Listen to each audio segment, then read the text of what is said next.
اگلی سورت ہے سورۃ العادیات. یہ دیکھ لیں جی. عادیات گھوڑوں کو کہتے ہیں جی آپ عربی زبان کے اندر. بڑی زبردست مثال دی ہے عرب کے لوگوں کو. عرب کی مثال اللہ تعالیٰ نے دی ہے. عرب کے لوگوں کا ایک شغف ہوتا تھا گھوڑوں کے ساتھ. عموماً لمبے سفر تو وہ ریگستانی سفر کرتے تھے اونٹ کے اوپر, لیکن یہ جو لڑائی جھگڑے کے لیے جاتے تھے نا وہ جاتے تھے گھوڑوں پہ. کیوں؟ اونٹ پہ جائیں گے تو پیچھے سے کوئی گھوڑے پہ آئے تو آپ کو پکڑ ہی لے, کیونکہ گھوڑا بہت تیز چلتا ہے, بھاگتا ہے. اونٹ اتنا تیز بھاگ نہیں سکتا. تو یہ لوٹ مار عرب کے قبائل جب دوسرے علاقوں میں جا کے کرتے تھے تو کیا کرتے تھے, وہ بالکل صبح کے وقت نا, سحری کے وقت, فجر کا وقت داخل ہونے سے 1-1.5 گھنٹہ پہلے, جب بالکل غفلت کا عالم طاری ہوتا ہے, اس وقت وہ گھوڑوں پہ سوار ہوتے تھے, دوسرے قبیلوں میں جا کے لوٹ مار کر کے واپس آ جاتے تھے. ان کو سنبھلنے کا موقع بھی نہیں ملتا تھا, کیونکہ رات کا آخری پہر ایسا ہوتا ہے کہ اس وقت ہر بندہ ہی سویا ہوتا ہے, چوکیدار بھی سو جاتے ہیں اس وقت. پوری رات جو مریض کھوں کھوں کرتا رہتا ہے نا, وہ بھی فجر کی اذانوں سے پہلے سو جاتا ہے. یہ آپ نوٹ کر لیں, وہ ٹائم ہی ایسا ہے. پوری رات جس کو نیند نہیں آتی نا, اس کو بھی اس وقت آ جاتی ہے. وہ غفلت کا وقت ہوتا ہے. تو اس وقت عرب کے لوگ جا کے گھوڑوں پہ سوار ہو کے نا تو جا کے لوٹ مار کرتے تھے. اللہ تعالیٰ نے عرب کے لوگوں کو ان کی ایک مثال دی ہے کہ یہ جو گھوڑے ہیں تم نے پالے ہوئے, ان کو صرف تم کھانا کھلاتے ہو, لیکن یہ اتنے وفادار ہیں تمہارے کہ اس کھانے کے عوض اپنی جان بھی اسٹیک پہ لگا دیتے ہیں. سر یہ جب جنگیں لڑی جاتی تھیں تو خالی بندے تو نہیں مرتے تھے, گھوڑے تو پہلے مرتے تھے. جب تیر چل رہا ہے بڑی چیز کوئی پہلے لگے گا نا, گھوڑا اتنا بڑا ہے, بندہ تو چھوٹا سا اوپر بیٹھا ہوا ہے. جب تلوار لگتی تھی بندے مرتے تھے تو گھوڑوں کی بھی ٹانگیں کٹتی تھی, ان کے گلے بھی کٹتے تھے. تو اللہ نے ان گھوڑوں کی مثال دی ہے کہ وہ گھوڑے جن کو صرف تم تھوڑا سا کھانا کھلا کے ان کی مالش کرتے ہو, وہ تو اتنے وفادار ہیں کہ تمہارے لیے اپنی جان دینے کے لیے بھی تیار ہو جاتے ہیں. گھوڑوں کو تو اس سے کوئی غرض نہیں, آپ لوٹ مار کرنے جا رہے ہیں, گھوڑوں کی کوئی دشمنی ہوتی ہے؟ جنگ یرموک میں اگر صحابہ گھوڑوں پہ بیٹھ کے گئے ہیں تو ان عرب کے گھوڑوں کی تو رومن امپائر کے ساتھ کوئی دشمنی نہیں تھی. کیا تھی؟ لیکن وہ اپنے مالک کی وجہ سے اپنی لائف سٹیک پہ لگاتے ہیں. تو اللہ نے کہا ہے یہ دنیاوی مثال تمہیں سمجھانے کے لیے کافی ہے کہ گھوڑے تو اتنے وفادار ہیں, حالانکہ تم نے ان گھوڑوں کو پیدا نہیں کیا, صرف کھانا کھلایا ہے. اور تم اپنے رب کے اتنے نافرمان ہو.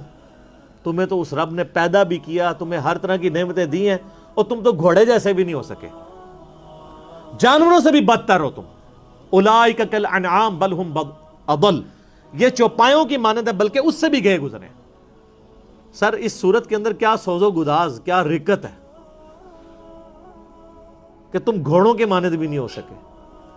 گھوڑے کو صرف کھانا کھلاؤ تو وہ تمہارے لیے جان بھی دے دے میدان جنگ میں, اور اللہ جس نے تمہیں پیدا کیا, ہر طرح کی نعمت دی, تم 5 وقت کی نماز پڑھنا بھی تمہارے لیے مشکل ہے اس کے لیے. والعادیات ضبحا, مجھے قسم ہے تیز دوڑنے والے گھوڑوں کی,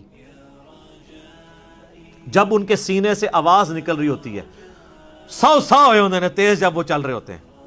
فالموریات قدحا, جب وہ پتھروں سے آگ نکال رہے ہوتے ہیں سم مار کے. جب پتھریلی زمین پہ بھاگتے تھے تو ان کے پاؤں کے ناخنوں کے نیچے, آپ کو پتا نا وہ نیچے لگائے ہوتے ہیں لوہے کی, تاکہ وہ سمیں لگائی ہوتی ہیں تاکہ ان کے وہ ناخن گھس نہ جائیں. تو وہ جب سر پر دوڑتے تھے نا تو چنگاریاں اڑتی تھی.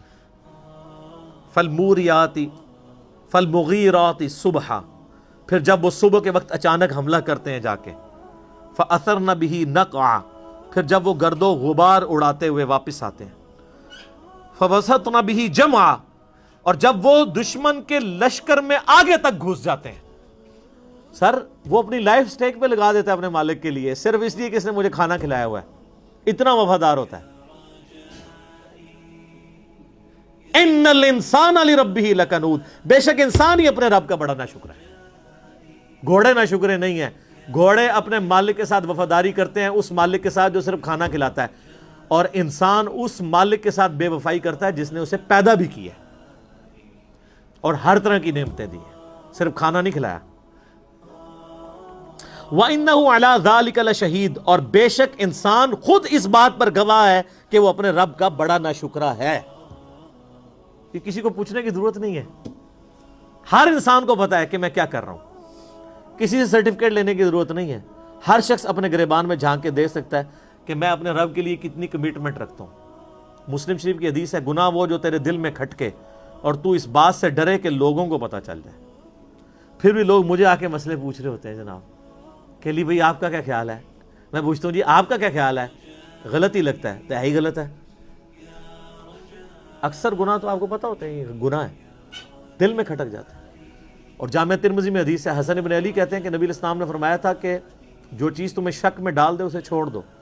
نیکی اطمینان دیتی ہے اور جو جھوٹ ہے وہ انسان کو شک میں مبتلا کر دیتا ہے.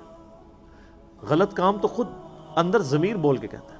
مسلم شریف کی حدیث ہے کے لیے مؤمن کے لیے ایک چھوٹا سا گناہ بھی ایسا ہے کہ اس کے سر پہ کوئی پہاڑ رکھ دے, اور منافق کے لیے بڑے سے بڑا گناہ ایسا ہی ہے کہ جیسے ناک پہ مکھی بیٹھی تھی اڑا دی. اس سے زیادہ اس کو جو ہے اس کو باردر نہیں کرتا وہ. اور بے شک انسان اس پر گواہ ہے. وَإِنَّهُ لِحُبِّ الْخَيْرِ لَشَدِيدٌ, اور بے شک مال کی محبت اس میں بہت زیادہ ہے. اصل چیز یہی ہے سر, ساری بیماریوں کی جڑ مال ہے. اور جامع ترمذی میں حدیث ہے ہر امت کا کوئی نہ کوئی فتنہ تھا. ویسے تو ہمیشہ ہی مال فتنہ رہا ہے, لیکن نبی علیہ السلام کی امت کا تو اسپیسیفک فتنہ مال ہے. آپ نے فرمایا کہ ہر امت کا کوئی بڑا فتنہ تھا, میری امت کا سب سے بڑا فتنہ مال ہے. اور بخاری و مسلم میں وہ حدیث بڑی رقت انگیز ہے جو آپ نے اپنی وفات سے 1 مہینہ پہلے خطبہ دیا. شہدائے احد کی قبرستان میں جا کے دوبارہ نماز جنازہ پڑھ کے قبرستان میں صحابہ کو ڈرایا اور کہا کہ دیکھنا میں تمہارا پیش رو ہوں, میں اپنے حوض کوثر کو اس وقت بھی دیکھ رہا ہوں.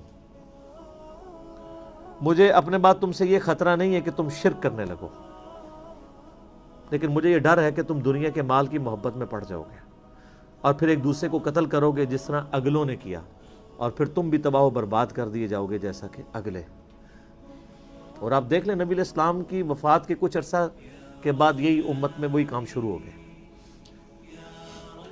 افلا يعلم اذا بعثر ما في القبور, کیا انسان اس وقت کو نہیں جانتا جب اسے قبروں سے نکال لیا جائے گا. وہ چاہے قبر مٹی کی قبر ہو, چاہے وہ سمندر میں مرا ہو, چاہے وہ ایئر کریش میں ہواؤں میں اس کی راکھ بکھر گئی ہو, چاہے کسی شیر کے پیٹ میں ہے وہ اس کی قبر وہیں بن گئی, قیامت والے دن اللہ تعالیٰ اسے زندہ کر لے گا. عالم برزخ سے قیامت میں میدان محشر میں لے آئے گا. وَحُصِّلَ مَا فِي الصُّدُورِ, اور اللہ تعالیٰ ہر اس چیز کو بھی ظاہر کر دے گا جو انسان کے سینے میں چھپی ہوئی تھی. اگر کسی نے کوئی نیکی کا کام بھی کیا ہے نا کسی کو دکھانے کے لیے, تو دنیا میں تو وہ ضرور سخی ہوگا, لیکن اللہ کے حضور 0 سے ملٹیپلائی. وہ مسلم شریف میں بڑی لمبی حدیث ہے, قیامت والے دن ایک سخی کو, ایک شہید کو اور ایک عالم کو بلایا جائے گا, قرآن کے قاری کو. اللہ کہے گا ہاں بھائی شہید تو نے میرے لیے کیا کیا؟ ٹھیک ہے اللہ جان ہی تو تھی دے دی تیری راہ میں, اور کیا کرتا؟ اللہ فرمائے گا تو نے تو اس لیے یہ جان دی کہ لوگ تجھے بہادر کہیں, اور لوگوں نے بڑی تیری تعریف کی ہے, میرے پاس تیرے لیے کوئی اجر نہیں, اوندا منہ کر کے دوزخ میں. پھر سخی کو اللہ بلائے گا, کہے گا یا اللہ میں نے دیکھ کتنا کچھ تیری راہ میں خرچ کیا, میں نے تو مسجدوں میں یعنی وضو خانے کے اوپر نیم پلیٹ بھی لگوائی تھی کہ فلاں سیٹ صاحب نے وضو خانہ بنوایا, لوگوں سے پوچھ لو, یہ میں اس کی تشریح کر رہا ہوں آگے.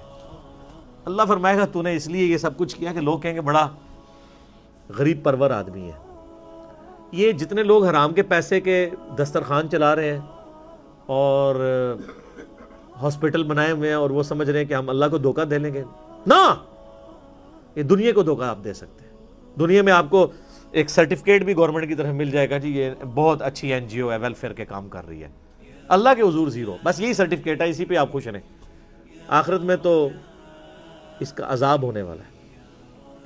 پھر اللہ قاری سے پوچھے گا قرآن کا علم دیا تھا, تو کہے گا یا اللہ میں نے قرآن کا علم کیسا پھیلایا؟ اللہ فرمائے گا تو نے اس لیے پھیلایا کہ لوگ تجھے بڑا علامہ کہیں, تو لوگ تجھے بڑی تعریفیں تیری کرتے تھے, بس تجھے اجر مل گیا دنیا میں. مجھے بتائیں یہ علماء جب سٹیجز کے اوپر بیٹھ کے اپنی موجودگی میں ان کو جب سٹیج پہ بلایا جاتا ہے اور ان کے ناموں کے ساتھ اتنی لمبی لمبی دمیں لگا رہے ہوتے ہیں وہ سپاس نامے پڑھنے والے, ان کو شرم نہیں آتی کہ زمین پھٹے اور اس میں گھس جائیں؟ کیا نبی صلی اللہ علیہ وسلم اس طرح کرواتے تھے یا صحابہ ایسے کرواتے تھے؟ پھر اتنے بڑے بڑے اشتہاروں کے اوپر 4 دمیں پہلے لگی ہوتی ہیں, 3 بعد میں لگی ہوتی ہیں, اور پتہ نہیں کیا کچھ لکھا ہوتا ہے.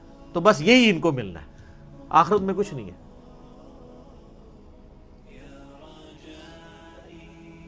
میں علماء سو کی بات کر رہا ہوں، علماء حق کی نہیں۔ علماء حق ہمیشہ رہیں گے، لیکن میرے پاس ایڈریس نہیں ہے ان کا، یہ نہ میرے کو آ جاؤ۔ وَحُصِّلَ مَا فِي الصُّدُورِ، جو سینوں میں ظاہر کر دیا جائے گا۔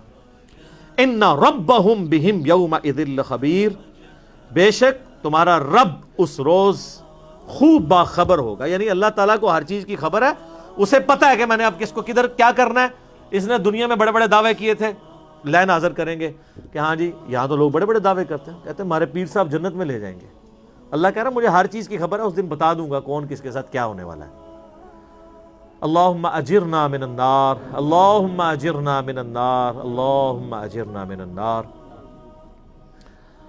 اللہ تعالیٰ سے دعا ہے جو حق بات میں نے کہی اللہ تعالیٰ ہمارے دلوں میں راسخ فرمائے، اگر جس بات میں میرے منہ سے کوئی غلط بات نکل گئی اللہ تعالیٰ ہمارے دلوں سے معاف کر دے۔ اللہم صلی علی محمد وعلی آل محمد کما صلیت علی ابراہیم وعلی آل ابراہیم انک حمید مجید۔ اللہم بارک علی محمد وعلی آل محمد کما بارکت علی ابراہیم وعلی آل ابراہیم انک حمید مجید۔ اللہ تعالیٰ جو حق بات ہم نے کہی سنی اس کو دوسرے مسلمانوں تک پہنچانے کی بھی توفیق عطا فرمائے۔ سبحانک اللہم وبحمدک اشہد ان لا الہ الا انت استغفرک واتوب الیک وما علینا الا البلاغ المبین۔ جزاکم اللہ خیرا۔